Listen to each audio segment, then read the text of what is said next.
Reflexiones desde el Consejo.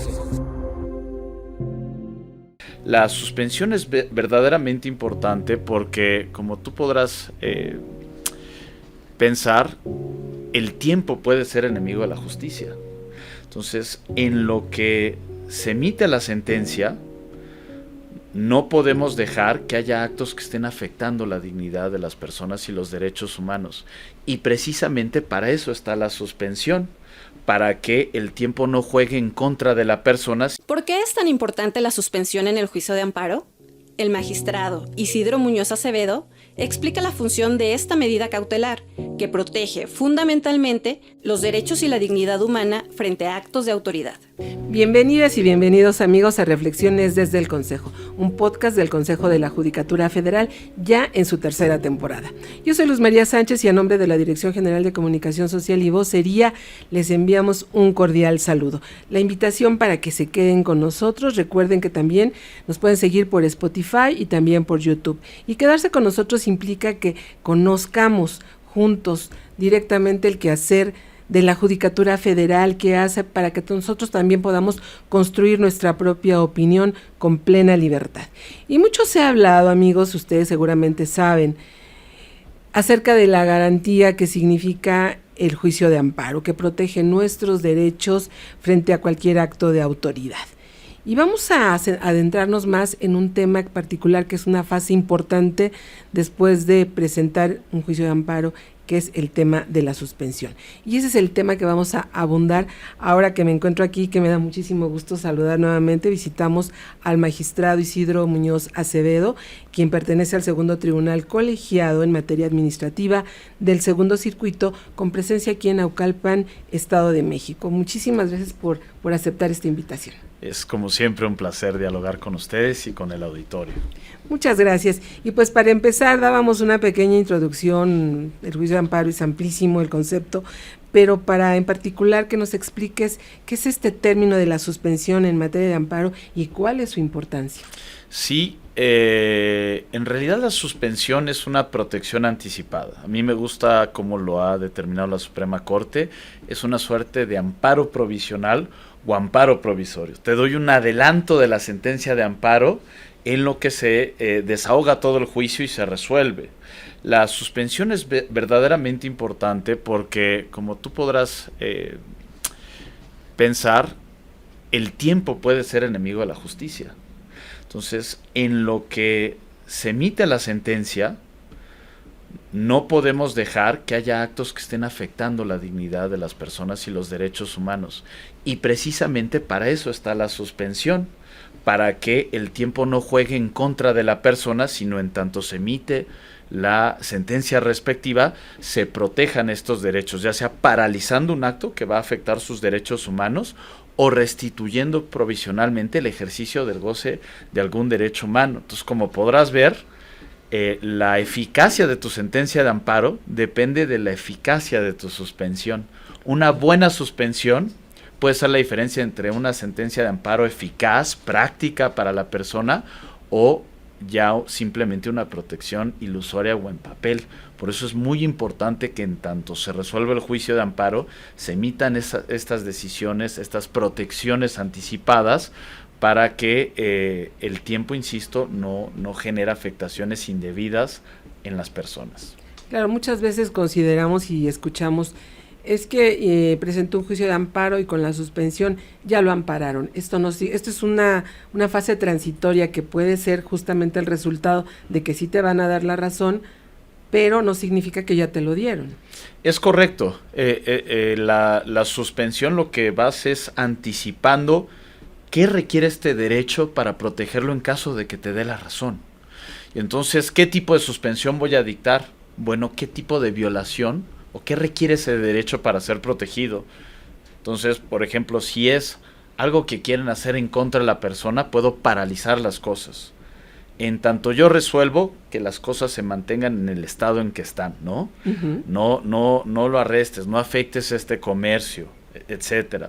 Pero puede ser que también requiera acciones positivas. Oye, en lo que yo resuelvo, dale el medicamento, claro, dale fecha para una cirugía, precisamente porque si nos tardamos mucho en resolver el amparo, ya para el tiempo cuando lo resuelves puede ser que el daño ya esté hecho, que sea reparable. Imagínate en materia del derecho humano a un medio ambiente sano. Si tú estás viendo que van a afectar todo un ecosistema, si no lo frenas en su momento, aunque es una sentencia muy bonita y muy protectora, si ya derrumbaron y ya talaron los árboles, si ya afectaron las especies, ¿qué efectividad va a tener esa sentencia? Entonces, por eso es importante que se dé una suspensión. Desde luego, esta es una decisión anticipada, tutelar, y que a mucha gente podrá decir, bueno, esto es un exceso. No, pues es que es al contrario, la sentencia de amparo tiene que ser eficaz, y para ser eficaz necesitamos proteger provisionalmente el derecho humano que se está reclamando, que es afectado por algún acto de la autoridad. Claro, ya mencionabas la cuestión médica, medio ambiente. ¿En qué materias prácticamente se procede la suspensión del acto reclamado? En cualquier materia, es decir, en cualquier materia precisamente porque lo que necesitamos es que, insisto, nuestra sentencia sea eficaz. Generalmente se pide desde que se promueve la demanda de amparo, es decir, desde el inicio del juicio, y si no se hace, se puede promover o se puede pedir la suspensión hasta antes de que la sentencia quede firme. Es decir, mientras la sentencia, aunque se haya emitido sentencia, si todavía hay algún recurso, etcétera, todavía se puede otorgar la suspensión. Hay otras ocasiones donde, aunque no nos pidan las partes que se suspenda el acto, nosotros oficiosamente, cuando leemos la demanda, decimos, este caso amerita que yo ya haga una determinación de una suspensión, un amparo provisorio. Por ejemplo, la ley de amparo te dice casos de deportación, de expulsión, peligro a la vida, tortura, desaparición forzada. Todo eso te obliga a inmediatamente, sin que te lo pida nadie, otorgar la suspensión. Entonces, en materia de derecho a la salud puede ser muy claro. Hay cuestiones donde si no le dan el medicamento, si no le dan el tratamiento, si no le dan la quimioterapia, se pone en peligro la vida. Hay otros que no son tan dramáticos, pero por ejemplo en el tribunal hemos dicho, la Constitución prohíbe que haya tormentos en las personas. Hay falta de tratamiento médico que, aunque no generes un peligro a la vida, su ausencia por el dolor, el sufrimiento, equivale a una tortura.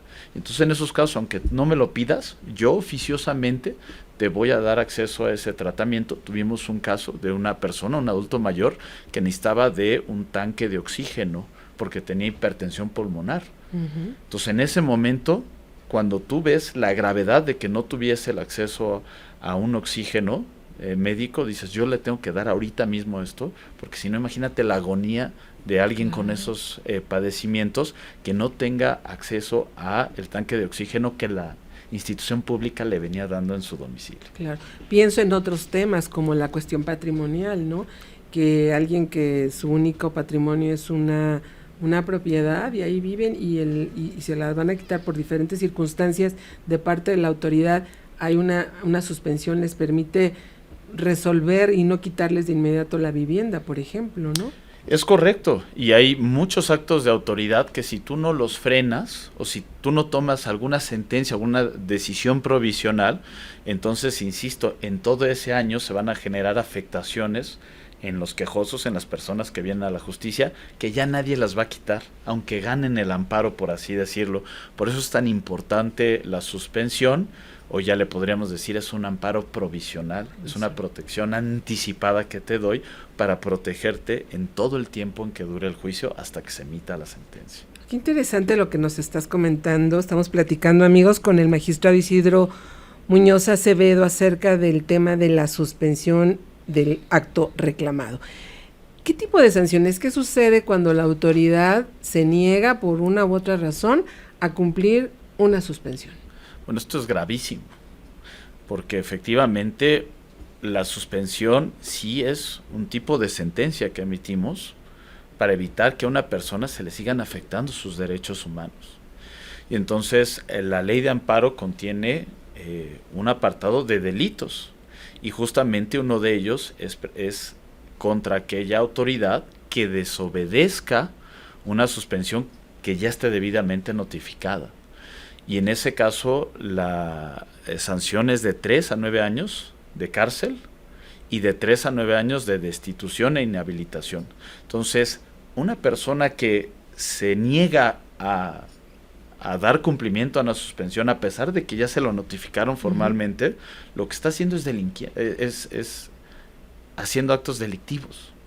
Esto es muy grave porque además es una postura bastante reprochable institucional. Si tú tienes un juez, una jueza, un tribunal, una corte que te está diciendo, oye, respeta esta sentencia y tú no lo haces, lo que estás haciendo es una fracción de nuestro Estado democrático, de nuestro Estado de Derecho, pero además ese desacato desde luego está afectando muchos derechos de personas. Por eso es tan grave que incluso es un delito. Y entonces tú como persona juzgadora, si ves que a pesar de que ya esté la suspensión y estás diciendo, oye, cumple, y vas imponiendo multas y de plano no quiere, entonces sí tienes que dar vista a un juez en materia penal para que empiece el proceso penal y en su caso se sentencia a esta persona y se le quite del cargo que tiene y ya no pueda ocupar otro cargo público de 3 a 9 años. 3 es la mínima, 9 es la máxima. ¿Esto en dónde está estipulado? ¿En qué parte de En la ley de amparo, si no mal recuerdo, es el artículo 262 de la ley de amparo, donde se establecen varios delitos. Pues como dice coloquialmente la gente, no es un llamado a misa porque muchos lo desacatan. Ante esta situación que la autoridad diga no, por ejemplo el Seguro Social, no voy a otorgar X cuestión, ¿puede recurrir la autoridad mientras está la suspensión a ese acto del juez? Es una excelente pregunta. Ese debe ser el medio. Uno puede o no estar de acuerdo con que el juez dicte una suspensión, un amparo provisional. Para eso hay recursos. Entonces se puede recurrir, conoce un tribunal colegiado en estos casos y ve si era dable que se otorgara la suspensión, si los alcances están bien, si no se está extralimitando, y escucha ambas partes. Entonces para eso están los medios. Si tú como autoridad dices, yo considero que no procede esta suspensión, lo que debes hacer es perfecto, pues usa los recursos y los medios de defensa que la ley de amparo te establece y entonces jurídicamente dame los argumentos por los cuales crees que el juez se está excediendo. Lo que no puedes hacer es desacatarlo simplemente porque a mí no me parece. Eso sería tan grave como decir, yo no voy a cumplir con una sentencia de amparo porque yo no estoy de acuerdo contigo. Bueno, para eso están los recursos. Claro. Y esos son argumentos jurídicos que se tienen que analizar. Es muy delicado tener una autoridad que diga yo no voy a hacer ni voy a cumplir con nuestro medio de protección de derechos humanos más importante que tenemos en el país, ¿no? Claro, en todo el universo de casos que son miles de suspensiones, ¿ha habido situaciones o casos en particular que sí se ha llegado a esta cuestión de la sanción de prisión de la libertad contra funcionarios o autoridades que los representan por no cumplir? Sí, desde luego. Claro que la más común o el delito más común en que se ha incurrido es el no cumplir con la sentencia de amparo, ¿no? Uh-huh. Y eso lo hace la Suprema Corte al final y la Corte de hecho a ayuntamientos enteros los ha destituido, los ha consignado al juez penal, ¿no? Federal. Entonces, infortunadamente sí se han dado estos escenarios. Yo creo que es una cuestión además de madurez de la forma en cómo tú ejerces el poder como autoridad.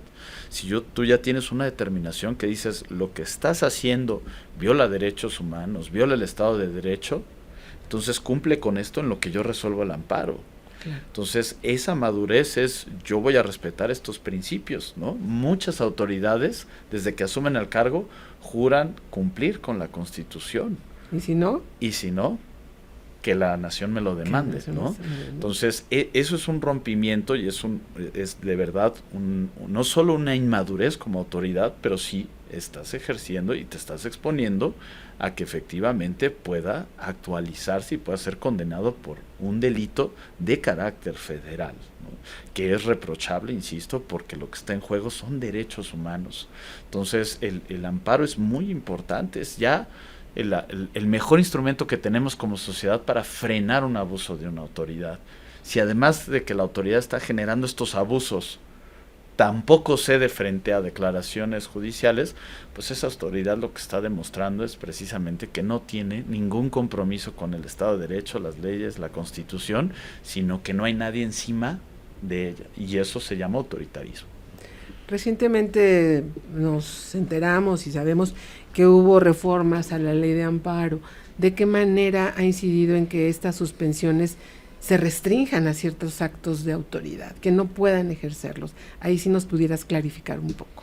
Sí, se dieron dos, reformas. Una es que cuando tú reclamas una ley puede violar tus derechos humanos. Uh-huh. Cuando reclamas una ley que no tenga efectos generales, es decir, puedes proteger solo al individuo, pero no a todos los demás. Que sí ocurría. Que sí ocurría. Ahora, ¿por qué ocurría? Porque precisamente esta ley generaba afectaciones generales. Yo explicaba que, ¿cómo sabes cómo hay que dictar la suspensión o qué alcances? Pues depende de los alcances de la afectación que está haciendo al derecho humano. Si la afectación es individual, pues entonces la protección es individual. Pero si la afectación es general, entonces tú tienes que proteger a la colectividad, venga o no la colectividad en su conjunto. Esto permitía, insisto, que la sentencia de amparo en su momento fuese eficaz. Esto se ha tratado de restringir con esta reforma. Sí debo decir que la ley de amparo puede ser inconstitucional y que como jueces oficiosamente, si vemos que hay algún artículo que es contrario al espíritu de la ley de amparo y a la protección de derechos humanos, la podemos inaplicar. Otra era que hay cuestiones que dicen es que esto es de orden público, interés social. Y el orden público, el interés social, no es un cajón desastre para meter cualquier cuestión. Claro. Lo que vemos es si efectivamente hay algo que tiene interés social, y puede que lo haya, pero lo ponderamos con la afectación y vemos cuál pesa más, y conforme a ello damos una suspensión. Por ejemplo, construir infraestructura puede ser muy bueno para la población, ¿no? Y esto es de interés social, pero a expensas de un ecocidio. Entonces dirías, oye, esto ya lejos de ser de beneficiar a la colectividad, estás afectando, porque nosotros también queremos un derecho humano, un medio ambiente sano, y no puedes construir, ¿no? Vías de comunicación, por ejemplo, sin los debidos permisos y un estudio de cómo esto va a afectar al ecosistema, porque esto puede ser irreversible y tarde o temprano esto le va a afectar al ser humano y no solo a esas especies. Indudablemente, amigos de Reflexiones desde el Consejo, es importante también preguntar, estamos en un momento complejo justamente entre instituciones a partir de una reforma judicial. ¿Cuál es la esencia de estas suspensiones que sabemos se han presentado por parte del mismo miembros de la judicatura para poder decir, a ver, párenla, para poderla analizar? ¿Cuáles son los efectos o cuál es la importancia? Porque ahorita que decías que es un desacato, pues nos vamos al Poder Ejecutivo, por ejemplo, que está diciendo no, va a la reforma. Ahí, ¿cuál es la importancia? Pues mira, insisto, alguien puede cuestionar la facultad o el alcance que tiene un juez de distrito, por ejemplo, para frenar un proceso legislativo o un proceso de reforma. Eso es muy válido y nos enriquece el debate, pero para eso están los recursos, las vías institucionales. Tú dices que el juez está excediendo, bueno, promueve un recurso, puede ser la queja o la revisión, claro. Y entonces un tribunal va a examinar si es posible suspender y en qué alcance, ¿no? Lo que no puedes hacer es anticipar y decirte yo sé más que los jueces y lo que voy a hacer es como si esto fuera de chocolate y no lo voy a acatar. Porque más allá de la falta de compromiso institucional y de no usar los cauces institucionales, eso es un delito. E insisto, es una postura de verdadera inmadurez, pero además peligrosa. Porque lo que estás anticipando es yo estoy encima de la Constitución y del amparo. Y mi criterio es el que va a prevalecer, aunque no sea jurídico, sino simplemente político. Así es. Así se hacen las dictaduras. Y justamente son por eso frenos, ¿no? Y pesos y contrapesos. Lo que hacemos es nos enriquecemos mediante un diálogo diciendo la Constitución es muy importante. Ahora, pues desde luego estamos en una situación inédita. Pero por lo mismo que es inédita, lo que debes hacer como autoridad es esta madurez y este respeto para decir voy a esperar a que mi Corte Constitucional se pronuncie.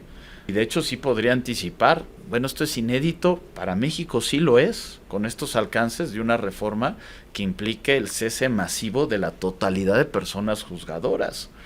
Pero en otros países ya aconteció desde hace más de 50 años, tribunales de todo el mundo han impuesto límites al poder de reformar la Constitución y han invalidado reformas constitucionales. Que nadie diga que esto es extraño, que el poder reformador es soberano, no. El único soberano es el poder constituyente que crea la Constitución, y el poder reformador tiene límites inherentes, que es respetar ese pacto.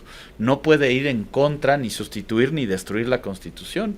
Las reformas siempre son para mejorar, para perfeccionar, no para destruir, no sustituir digamos, la esencia de la Constitución, como es la división de poderes. Latinoamérica no ha sido una excepción. Tienes Argentina, Chile, Perú, Colombia, todos ellos han impuesto límites al poder de reformar la Constitución, y muchos de ellos han invalidado reformas constitucionales. Entonces, yo sí aquí haré un llamado a la prudencia. Vamos a esperar, porque basta dar una mirada al mundo, que esto ha pasado en Asia, en Europa, en África, para ver que no hay nada inédito ni no hay nada raro. De hecho, es una práctica reiterada desde hace más de 50 años, donde tribunales constitucionales se han dicho, claro que el poder reformador tiene límites y por ende se puede invalidar una reforma cuando tocas los pilares esenciales de la Constitución. Se han hecho esa pregunta, oye, ¿y si tienes los números y tienes la mayoría calificada, y si mañana la mayoría calificada dice le quitamos el derecho a votar a las mujeres, si mañana la mayoría calificada decimos vamos a restituir la esclavitud, ¿podríamos decir que esto es permisible simplemente por los números? Entonces, claro que inherentemente, seas o no abogado, dices esto está mal. Claro. Porque la Constitución tiene principios que no puedes tocar. Entonces, sobre todo en este tipo de reformas, donde no solo han tenido una atención internacional, sino una preocupación internacional de diversas fuentes, académicos, órganos internacionales, la propia relatora sobre independencia de la ONU, sobre la gravedad de esto, y anticipando todos que esto sería un incumplimiento a muchos tratados internacionales, lo que tienes que hacer es una prudencia y un sometimiento mismo y un autocontrol a la Constitución. De otra forma, lo que estás diciendo es: yo soy la Constitución y yo digo y yo puedo hacer, ¿no? Yo soy el pueblo. Y en realidad lo único que es soberano es el poder constituyente. Y entonces lo que debes tener es precisamente esta madurez para no incurrir en lo que se ha denominado un constitucionalismo abusivo, donde usas la reforma constitucional no para mejorarla, no para perfeccionarla, sino precisamente la usas en favor de mayorías, muchas veces incluso artificiales, y para usos políticos. Entonces, esa es una de las peores traiciones a la Constitución. No puede ser modificada sin ninguna limitación. Y esto, insisto, lo han dicho tribunales constitucionales desde los años 70 hasta la fecha, muy recientemente, incluso en América Latina.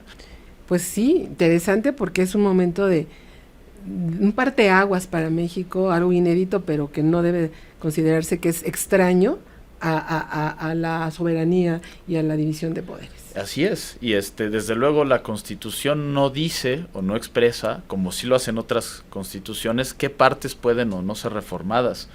Pero hay cosas que, aunque no estén expresas, son inherentes y no necesitan decirlo, ¿no? Claro. Mañana no nos podemos convertir en una monarquía. ¿Por qué? Porque el poder constituyente siempre fue republicano. Y principios republicanos y democráticos tienen que ser siempre el Estado de Derecho y los derechos humanos. Entonces, este debate va a ser muy interesante, se tiene que dar, pero es importante que sepa el auditorio que no es algo extraño. Es una práctica reiterada por parte de tribunales en prácticamente todos los continentes del mundo, que ha sido una tras otra. Son de los experimentos más exitosos de migración, de derecho comparado, que empieza en la India y lo empiezan a imitar todos. El poder de reformar la Constitución nunca puede conllevar el poder de destruirla. Y desde luego la Constitución no está hecha para 36 millones de personas. La Constitución debe servir a los más de 132 millones de mexicanos. Debe honrar a todos, a cada uno de ellos. No debe imponer una visión sobre cualquier otra. Y sobre todo debe honrar también a los millones de mexicanos que formaron partes de las generaciones pasadas, que han enriquecido nuestra norma fundamental desde 1917. Entonces, este es simplemente una determinación de qué queremos como Estado y cómo nos vemos como autoridad, ¿no? ¿Queremos cumplir con estos compromisos del Estado mexicano o queremos aprovechar ciertos movimientos para cambiar toda nuestra estructura sin importar qué afectaciones puedan llevar hoy a las personas? Es un derecho de las personas tener tribunales imparciales, independientes y competentes. No es una garantía de nosotros como jueces.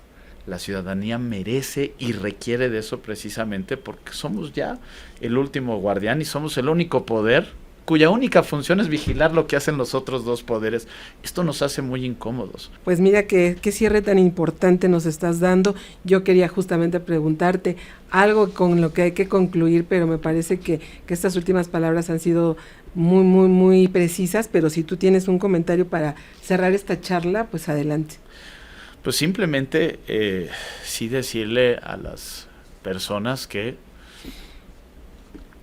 el Estado de Derecho y los derechos humanos es algo muy importante, como simplemente para dejarlo a los vaivenes de la política. Podrán venir y podrán salir fuerzas políticas, partidos políticos. La Constitución lo que permite es brindar esta estabilidad a las personas y determinar qué cosas no puedes tocar tú como autoridad por el bien de cada uno de nosotros. Los derechos humanos nos permiten tener un proyecto de vida digno. Y los jueces no solo somos árbitros, somos guardianes de la Constitución. A ella siempre le debemos nuestra lealtad a la Constitución. Militamos para la Constitución. Claro. El juez siempre debe hacerlo, nunca para una visión ni un partido político. Eso sobra. Lo que nos importa es ser leales a la Constitución y a la dignidad de las personas. Pues qué importante, amigos de Reflexiones. Esperemos que escuchen con atención esta charla que hemos tenido con el magistrado Isidro Emanuel Muñoz Acevedo del Segundo Tribunal Colegiado en Materia Administrativa del Segundo Circuito, aquí en Naucalpan, Estado de México.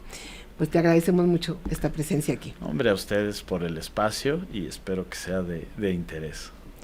Y amigos y amigas, así concluimos este episodio de Reflexiones desde el Consejo, un podcast que se encuentra en la plataforma de Spotify, en el canal CJF Informa, también por YouTube, y pues la invitación para que si les gustó esta charla, la compartan, platiquemos con temas y con información fidedigna a partir del Consejo de la Judicatura Federal. La invitación para que nos sigan en todas nuestras redes sociales y hagamos conversación, sí, pero con temas muy específicos, sabiendo lo que estamos opinando. Gracias por acompañarnos. Hasta la próxima.